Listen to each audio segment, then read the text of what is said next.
જય હિન્દ વિદ્યાર્થી મિત્રો, welcome to my YouTube channel Gujarati grammar by બસીરા મંત્રા. વિદ્યાર્થી મિત્રો, શિક્ષણ વિભાગ દ્વારા લેવામાં આવતી TET, TAT, S TAT, HS અને કેળવણી નિરીક્ષક પરીક્ષા ટૂંક સમયમાં જ આવવાની છે, જેને સંદર્ભે ગુજરાતી વ્યાકરણને લગતા એમસીક્યુ જે છે, એટલે કે ગુજરાતી વ્યાકરણને આધારિત પ્રશ્નો જે છે એ તમારા રિવિઝન માટે આપણે એની તૈયારી કરીએ છીએ, જેના ભાગરૂપે આજે 14મો ભાગ જે છે આપણે સમજવાના છીએ. તો ચાલો શરૂઆત કરીએ. ઈચ્છા પ્રમાણે ફળ આપતું વૃક્ષ શબ્દ સમૂહ માટે એક શબ્દ આપવાનો છે.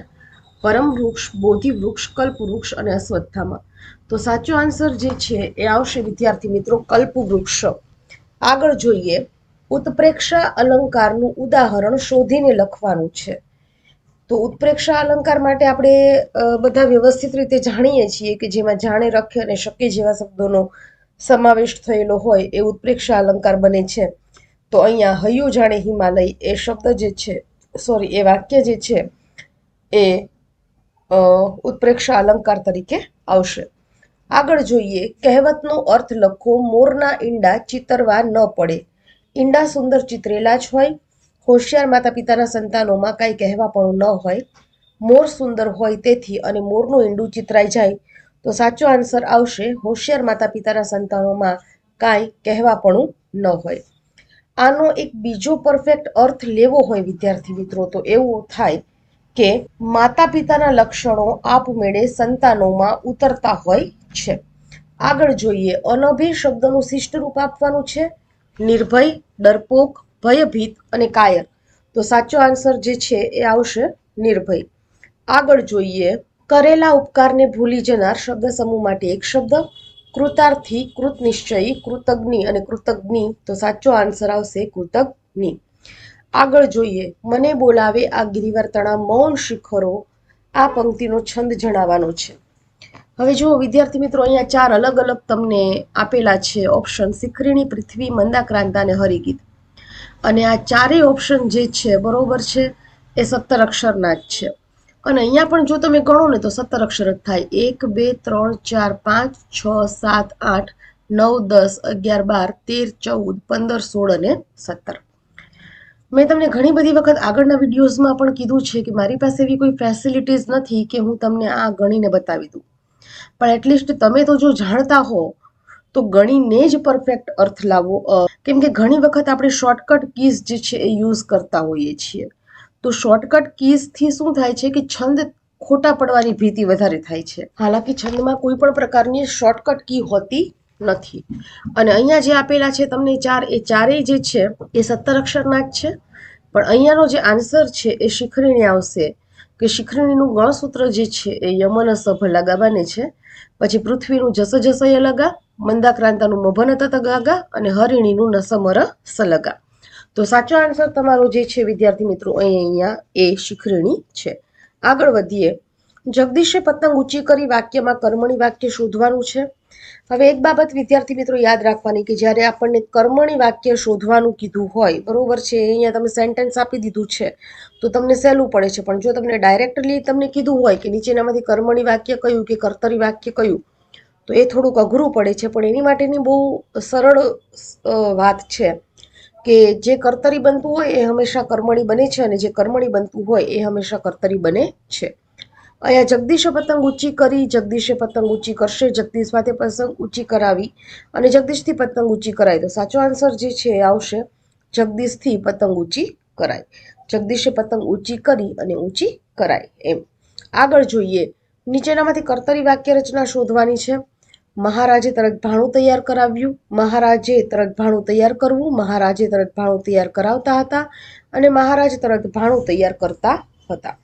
હવે જુઓ, આવી રીતે તમને આપ્યું હોય કર્તરી વાક્ય રચના શોધવાનું, ત્યારે આ થોડુંક તમને અઘરું બની જાય. કારણ કે તમને છે ને અહીંયા સેન્ટેન્સ નથી આપ્યું કે શેનું કર્તરી કે શેનું કર્મણી તમારે શોધવાનું છે.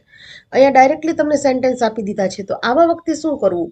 તો જે વાક્ય તમે સિલેક્ટ કરો છો, દાખલા તરીકે કે તમને એમ છે કે ઉદાહરણ તરીકે આ જે છે એ, બી અથવા સી કે ડી, કોઈ પણ ચારમાંથી એક જે છે એને તમે આન્સર તરીકે લો છો, તો એ માની લો કર્તરી બને છે, તો સામે તમારે એને ચેક કરીને જોઈ લેવું કે શું એ કર્મણી બને છે. યા તો એ કર્મણી વાક્ય છે, તો સામે તમારે ચેક કરીને જોઈ લેવું કે કર્તરી બને છે. દાખલા તરીકે આપણે અહીંયાથી છેલ્લેથી જોઈએ કે મહારાજ તરત ભાણું તૈયાર કરતા હતા, તો મહારાજ તરત ભાણું તૈયાર કરાવતા હતા. તો આ વિચારવું પડે એવું છે. આગળના ત્રણેય સાથે જોઈએ. મહારાજ તરત ભાણું તૈયાર કરાવતા હતા, તો આ તો ન જ આવે, બરોબર છે, કારણ કે તો પ્રેરણા આપે છે. એટલા માટે આ વાક્યમાં એ શું મળે છે, તો કે એ તો આપણે કર્યું તો પ્રેરણા મળે છે, એનું આપણે વિરોધી કર્યું તો પ્રેરણા મળે છે. આ પ્રેરણાવાળું વાક્ય નથી, એટલે કે ડી નથી એવું. મહારાજે તરત ભાણું તૈયાર કરવું, મહારાજે તરત ભાણું તૈયાર કરાવવું, એ પણ ન બને. મહારાજે તરત ભાણું તૈયાર કરાવ્યું, મહારાજથી તરત ભાણું તૈયાર કરાવાયું, બરોબર છે. તો સાચો આન્સર જે છે ને અહીંયા ભૂલથી ક્લિક થઈ ગયો છે. મહારાજ તરત ભાણું તૈયાર કરતા હતા, તો મહારાજથી તરત ભાણું તૈયાર કરાવતા હતા એવું ન આવે. સાચો આન્સર છે ને ખરેખર એ આવે.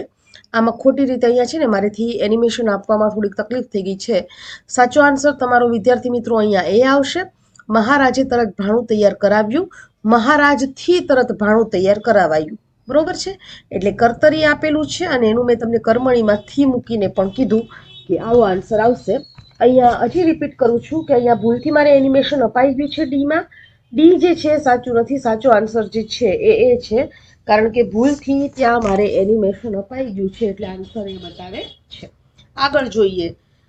સંધિ છોડો અભિવત્તા આસ, બરોબર છે. હું જવાબ જ બોલી ગઈ એટલે અહીંયા કઈ બાકી નથી રહી જતું, બરોબર છે. અભિવત્તા આસ એટલે સાચો આન્સર શું આવશે, તો કે અભ્યાસ આવશે.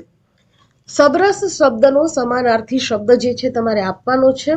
મધુરસ, સ્વાદિષ્ટ, લવણ અને બધા રસ, બરોબર. તો સાચો આન્સર જે છે વિદ્યાર્થી મિત્રો એ અહીંયા આવશે લવણ. આગળ જોઈએ. ભમો ભરતખંડમાં સકળ ભોમ ખૂંદી વળી, આ કયો છંદ છે? હરિગીત, મંદાક્રાંતા, પૃથ્વી અને શિખરીણી. તો અહીંયા જે છે ને 17 અક્ષર છે. 1 2 3 4 5 6 7 8 9 10 11 12 13 14 15 અને 16 17. તો મંદાક્રાંતા, પૃથ્વી અને શિખરીણી આ ત્રણમાંથી ચાન્સીસ વધી જાય છે, કેમ કે હરિગીત જે છે એ તો માત્રા મેળ છંદ છે, તો હરિગીત નહીં આવે. પણ અહીંયા સાચો આન્સર જે છે એ આવશે સી, પૃથ્વી. મારી પાસે અહીંયા કોઈ ફેસિલિટી નથી કે હું તમને ગણીને બતાવી શકું, પણ હજી હું રિપીટ કરું છું કે હંમેશા છંદ ગણીને જ કરજો. કોઈ પણ પ્રકારની શોર્ટકટ કી જે છે એ અપ્લાય નહીં કરતા, નહીતર તકલીફ પડશે. આગળ વધીએ. ખાલી જગ્યા પરમ શિવ ભક્ત હતો. અહીંયા ખાલી જગ્યા છે, જો કે એ નથી આપી. ખાલી જગ્યા પરમ શિવ ભક્ત હતો, સાચી જોડણીવાળો શબ્દ મૂકવાનો છે. બાણાસુર અલગ અલગ 4 રીતે લખાયેલું છે, પણ સાચો જવાબ જે છે એ આવશે સી, બાણાસુર. આગળ જોઈએ.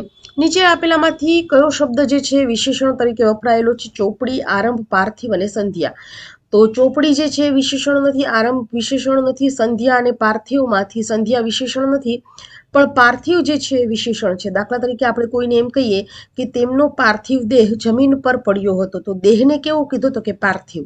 એટલે પાર્થિવ જે છે વિશેષણ તરીકે અહીંયા ઉપયોગમાં લેવામાં આવેલો છે. આગળ જોઈએ. વિશ્વમાં આ તો પહેલો બનાવ છે. આ વાક્યમાં રેખાંકિત વિભક્તિ કયો પ્રકાર દર્શાવે છે? જો વિશ્વમાં, અહીંયા માં જે છે, બરોબર છે, એની ઉપર અનુસ્વાર છે, એટલે સ્થળ અને સમયનું સૂચન કરે છે. જે વિભક્તિ સ્થળ અને સમયનું સૂચન કરતી હોય તેને અધિકરણ વિભક્તિ તરીકે ઓળખવામાં આવે છે, એટલે 7મી વિભક્તિ તરીકે ઓળખવામાં આવે છે. આગળ જોઈએ. ખાડો ખોદે તે પડેની સમાનાર્થી કહેવત. હાથના કર્યા હૈયે વાગ્યા, પાડાના વાંકે પખાલને ડામ, કરે જબલો ને ભોગવે ભગલો, આપ મુવા વિના સ્વર્ગે ન જવાય. તો સાચો આન્સર જે છે એ આવશે હાથના કર્યા હૈયે વાગ્યા. નેક્સ્ટ. નીચેનામાંથી કયા વાક્યમાં નિપાત છે? વાંચ્યું તેથી આવડ્યું, વાંચશે તે પાસ થશે, કેળવણી તો દુર્ગુણને દૂર કરનાર છે, વાંચ્યું પણ આવડ્યું નહીં. હવે એકચ્યુઅલીમાં શું થયું છે કે આ પ્રશ્ન જે છે ને કોમ્પિટિટિવ એક્ઝામમાં પૂછાઈ ગયો છે, અને એમાં સાચો આન્સર જે છે ને એ આવે છે કેળવણી તો દુર્ગુણને દૂર કરે છે. પણ અહીંયા ડીમાં જુઓ તમે, પણ એવો શબ્દ જે છે એ પણ નિપાત સૂચવે છે. માટે સાચો આન્સર આપણે અહીંયા કેળવણી તો દુર્ગુણને દૂર કરનાર છે એ રાખશું, કારણ કે કોમ્પિટિટિવ એક્ઝામમાં પ્રશ્ન પૂછાઈ ગયેલો છે ને જવાબ તરીકે અહીંયા ઉપયોગ થયેલો છે. આગળ જોઈએ. આવું ટીવી ગામમાં ફક્ત 2 જણને ત્યાં જ છે. નિપાત શોધવાનો છે. ફક્ત ત્યાં ગામમાં અને 2 જણને. તો અહીંયા સાચો આન્સર આવશે ફક્ત, કારણ કે ફક્ત જે છે એ સીમાને વાચક નિપાતનું સૂચન કરે છે. ફક્ત, છેક, તદ્દન, સાવ, બરોબર છે.